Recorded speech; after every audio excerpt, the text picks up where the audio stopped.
यूं ही नहीं मिलती राही को मंजिल, यूं ही नहीं मिलती राही को, एक दिल में जुनून जगाना पड़ता है, एक दिल में जुनून जगाना पड़ता है। और पूछा चिड़िया से कि घोंसला कैसे बनता है, पूछा चिड़िया से कि घोंसला कैसे बनता है, बोली तिनका तिनका उठाना पड़ता है, बोली तिनका तिनका उठाना पड़ता है। नमस्कार दोस्तों, आप सभी का हमारे YouTube चैनल पर स्वागत है। अगर आप आज हमारे YouTube चैनल पर पहली बार आए हैं तो चैनल को सब्सक्राइब और ये जो पास वाली घंटी दिखाई दे रही है इसे जरूर दबाएं, जिससे आने वाले वीडियो की नोटिफिकेशन आप सबको सबसे पहले मिलेगी और वीडियो को भी सबसे पहले देखेंगे। तो आइए दोस्तों, आज है 25 नवंबर 2023 और आप सभी को पता है कि आज 25 नवंबर को राजस्थान में मतदान होने वाले हैं। तो आप सभी को अपने देश के भावी अपने देश में दृढ़ शासन व्यवस्था बनाने के लिए और एक अच्छा और श्रेष्ठ नेता चुनने के लिए मतदान जरूर करें। ये हमारी आप सभी से नम्र निवेदन है कि ज़्यादा से ज़्यादा मतदान करें और अपने जो भी देश के विकास में अहम योगदान दे। और ये मत किसी जाति पक्ष में वोट ना करे और एक ऐसा वोट करना है कि जो आपके ज़रूरतों को पूरा कर सके और आपके जो भी जो दैनिक कार्य हैं जैसे उसमें विकास कर सके और इत्यादि। ऐसे किसी जाति और नाम के पीछे वोट नहीं देना है। तो एक श्रेष्ठ को चुने, एक को चुने, अच्छे को चुने। तो आइए, ये एक इलेक्शन या चुनाव पर संदेश था मेरा। तो आज है today current affair episode number, ये है हमारा 147। अगर आपने पिछले एक भी एपिसोड नहीं देखे तो वो भी जरूर देख लेना, क्योंकि मैंने अलग अलग मंथली प्लेलिस्ट बना रखी है। उसके अलावा हमारा शॉर्ट वीडियो की प्लेलिस्ट अलग से आ रही है और अगर आपको वहां से नहीं मिलते हैं तो हमारे इस वीडियो के कमेंट बॉक्स में जरूर जाना, तो वहां पर सभी प्लेलिस्टों की लिंक जरूर मिलेगी, तो वहां पर जाकर भी आप देख सकते हैं।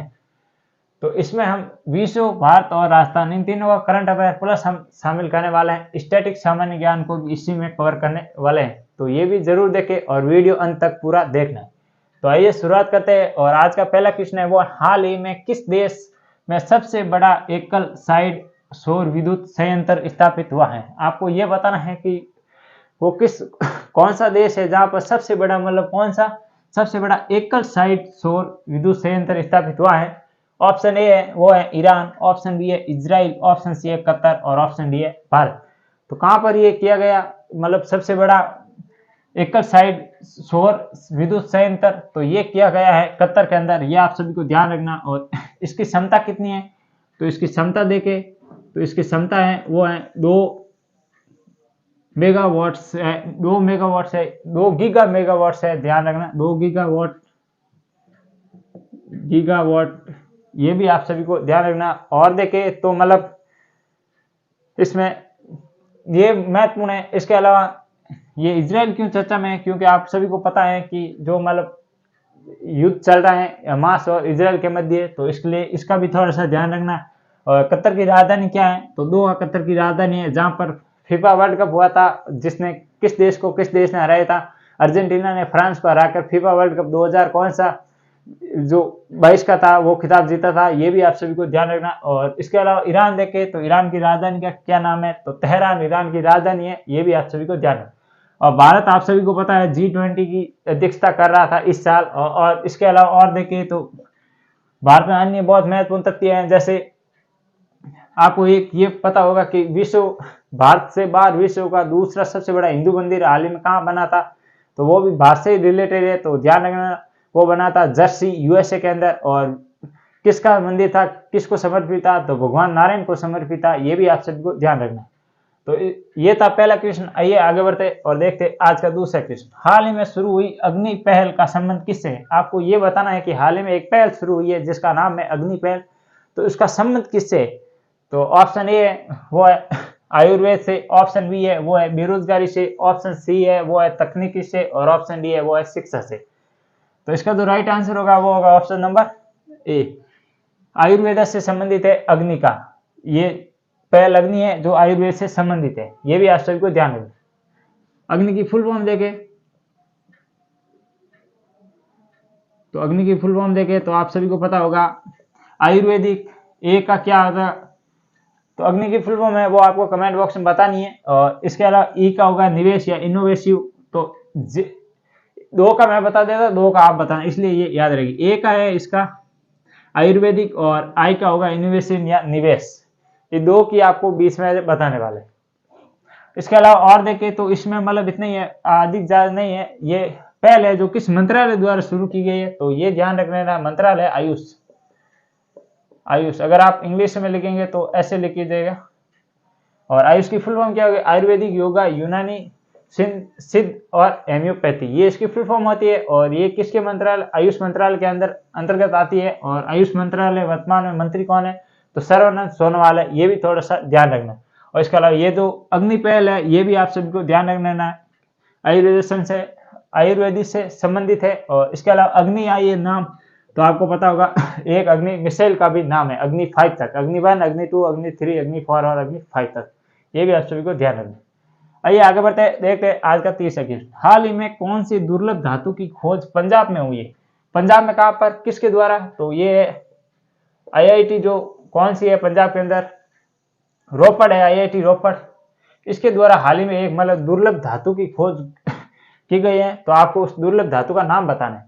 ऑप्शन ए है वो है टेलनेस, ऑप्शन बी है वो है वुडलेस, ऑप्शन सी है टेटलम और ऑप्शन डी है वेलनेस। तो उस धातु का क्या नाम है? तो उस धातु का नाम है वो है टेटलम। ये भी आप सभी को ध्यान रखना। और इसके अलावा इसकी खोज किसके द्वारा की गई? तो ये की गई, मैंने आपको बता दिया, आईआईटी रोपड़ के द्वारा। और ये व्यास और सतलज नदियों के, व्यास व प्लस सतलज जो नदी है ना, व्यास और सतलज नदी की जो मतलब नदी की रेत है उसमें ये पाई जाती है। ये भी आप सभी को ध्यान रखना है। कौन सी? टेटलम। और इसका जो सिंबल है या प्रतीक है वो है T8। और इसकी जो परमाणु संख्या है वो कौन सी? इसकी जो परमाणु संख्या है वो कितनी है?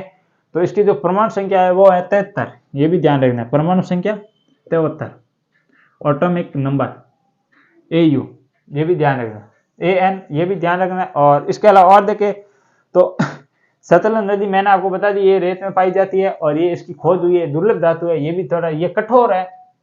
और ये क्या है इसकी विशेषता और देखें तो ये कठोर धातु में भी आती है। आइए आगे बढ़ते हैं और देखते हैं आज का चौथा क्वेश्चन। हाल ही में नासा इम्पैक्ट प्लेनेट पुरस्कार किसे मिला है? आपको ये बताना है कि नासा द्वारा एक दिया जाता पुरस्कार कौन सा? इम्पैक्ट प्लेनेट पुरस्कार। ये किसे दिया गया? ऑप्शन ए वो है पेरुमल मुरुगन, ऑप्शन बी है doctor Sujit Roy, option C है वहीदा रहमान और ऑप्शन डी है कैलाश सत्यार्थी। ये जो ऑप्शन में चारों नाम है ये सभी मोस्ट इंपोर्टेंट है, क्योंकि एक एक क्वेश्चन सभी से बनेगा। तो इसका जो राइट आंसर होगा वो तो होगा ऑप्शन नंबर जो बी दिख रहा है आपको, डॉक्टर सुजीत रॉय। इनको हाल ही में नासा द्वारा कौन सा इम्पैक्ट, सुजीत रॉय, इसे नासा द्वारा हाल ही में इम्पैक्ट प्लेनेट पुरस्कार दिया गया है। ये भी आप सभी को ध्यान है। इसके अलावा ये पेरुमल मुरुगन है, इनका संबंध किससे है? क्योंकि ये भी मैंने 2 दिन पहले ये क्वेश्चन करवाया था, आपको कल भी कराया था, ये कल का है क्वेश्चन। और ये इनको दिया गया है 2023 का कौन सा पुरस्कार? 2023 का JCB पुरस्कार है, दिया जाता है और साहित्य के क्षेत्र में दिया जाता है। और ये तमिली लेखक है, मतलब तमिली लेखक है। और इनके द्वारा जो पुस्तक लिखी गई उसका नाम है फायरबर्ड। तो इनको ये पुरस्कार दिया गया, इसलिए ये नाम भी थोड़ा सा इंपॉर्टेंट, ध्यान रखना। और इसके अलावा जो वहीदा रहमान है, ये तो आप सभी को पता होगा, मैंने काफी बार बताया है। और वहीदा रहमान के बारे में, ये मतलब एक कह सकते अभिनेत्री है। और इसे 53वां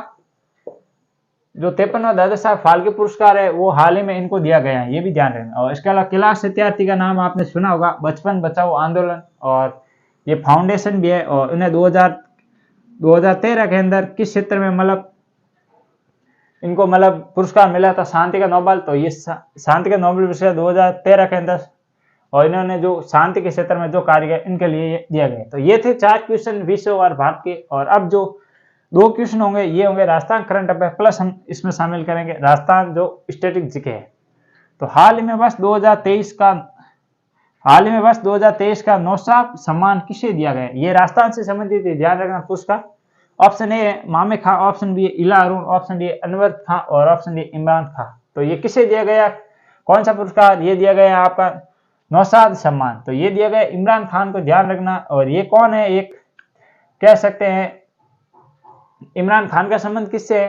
तो ये आपको बताना है कमेंट बॉक्स के अंदर। और इसके अलावा और देखें तो इला अरुण कौन है? इनको भी पुरस्कार दिया गया था। ये भी आप सभी को, ये 2 आपको कमेंट बॉक्स में बताना। और आज का जो छठा क्वेश्चन है वो हाल उदयपुर में आयोजित तीसरी national physical disability T20 cricket championship किस टीम ने जीती। आपको ये बताना है कि हाल ही में आयोजित कौन सी, उदयपुर में, मेन इसका आयोजन कहां पर हुआ है, उदयपुर में, इसलिए ये क्वेश्चन बना है। तो इसका जो राइट आंसर क्या होगा, पहले ऑप्शन देख लेते हैं। ऑप्शन ए है जम्मू, ऑप्शन बी है चेन्नई, ऑप्शन सी है मुंबई और ऑप्शन डी है जोधपुर। तो किस मतलब आयोजित उदयपुर में किस टीम ने ये चैंपियनशिप जीती है, तो ये जीती है जम्मू की टीम ने ये चैंपियनशिप जीती है। ध्यान रखना, जीतने से कोई मतलब नहीं, इतना सा आप याद रख लेना, क्योंकि ये क्वेश्चन राजस्थान करंट अफेयर संबंधित है। तो इसका आयोजन उदयपुर में किया गया, ये थोड़ा सा स्थान इंपॉर्टेंट है। तो ये थे कुल 6 क्वेश्चन, 4 जिसमें विश्व भारत के और 2 क्वेश्चन राजस्थान से। टोटल 6 क्वेश्चन थे, जिसमें मैंने आपको अलग अलग जो भी इससे संबंधित जानकारी थी वो भी बताने की कोशिश की है, और इसके अलावा ये क्वेश्चन की डिटेल से जानकारी बताई। तो कैसा लगा वीडियो मुझे कमेंट बॉक्स में जरूर बताना, और अभी तक चैनल को सब्सक्राइब और वीडियो को लाइक नहीं किया तो वो भी जरूर कर लेना, और एक कमेंट जरूर छोड़ना, जिससे हमें भी मोटिवेशन मिल सके और आपके लिए बेहतर कर सके। तो आज के लिए इतना ही, कल फिर मिलेंगे इसी जोश और जुनून के साथ। तब तक के लिए जय हिंद, जय भारत।